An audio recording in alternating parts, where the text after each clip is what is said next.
เอาค่ะหมายสูงค่ะหมายสูงได้ก็กูก็เนาะก็แปลว่ามีได้ก็ข่าวหลายก็เนี่ยค่ะเนาะต้องถามมาว่าเฮ็ดจังไดเฮากว่ากดติดตามได้ก็เฮาใน YouTube อำไลนี่ค่ะเนาะแต้มสั่งก็อำไลค่ะกดถูกใจกดเกียกในก็อำไลนี่ก็ลองไล่มีจังได๋ค่ะอันตั้งสุดเฮาเข้ากว่าที่แอป YouTube นี่ค่ะเนาะอันนั้นก็เข้าใน Google ก็เลยค่ะเข้าที่ไรก็เหมือนกันค่ะ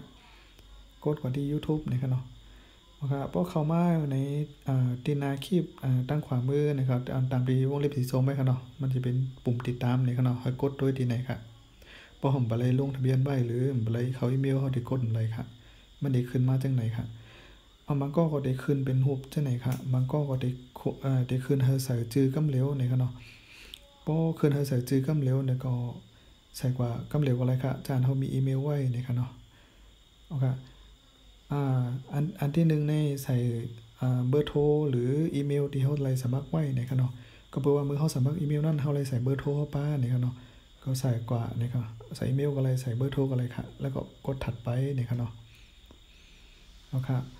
เพราะว่าเฮากดถัดไปเอาในมันสิให้ใส่รหัสครับ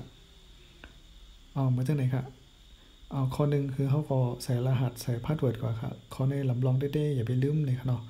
บ่ลืมพาสเวิร์ดในมันสิมีตั้งแก้ไขมันอยู่นี่ครับแต่ว่ามันสิยากนิดนึงครับเอ่อเฮาโหลดไลมีเบอร์โทรอันเฮาสมัครไว้มือเฮาสมัครอีเมลนี่ครับเนาะบ่มีเบอร์โทรนั้นได้เฮากู้รหัสขึ้นไหลอยู่ครับเฮาขึ้นมีรหัสขึ้นนี่ครับเนาะเอาครับพอใส่รหัสยาวนี่ก็กดถัดไปนี่ครับเนาะมันสิขึ้นกว่าที่ YouTube เพิ่นครับใช่ไหมครับพอเฮากดถัดไปแล้วนี่ก็มันสิยาวตัวครับกำไรเฮาค่ะที่มากดถูกใจกดติดตามหรือที่มาแต้มข้อความต่างๆนี่ครับปันแห้งใจนี่ก็ไลนี่ครับเนาะเอาค่ะเพื่อการแต่ก็เขาจะอันลืมรหัสแลกู้ขึ้นอำไลหรืออำนั้นก็อำไปเลยสมัครอีเมลหรือในเฮาค่ะที่มีสอนไว้คลิป2นี่ครับเนาะก็ไปติดตามด้วยนี่ครับเนาะเอาค่ะยินจงค่ะมาสูงค่ะ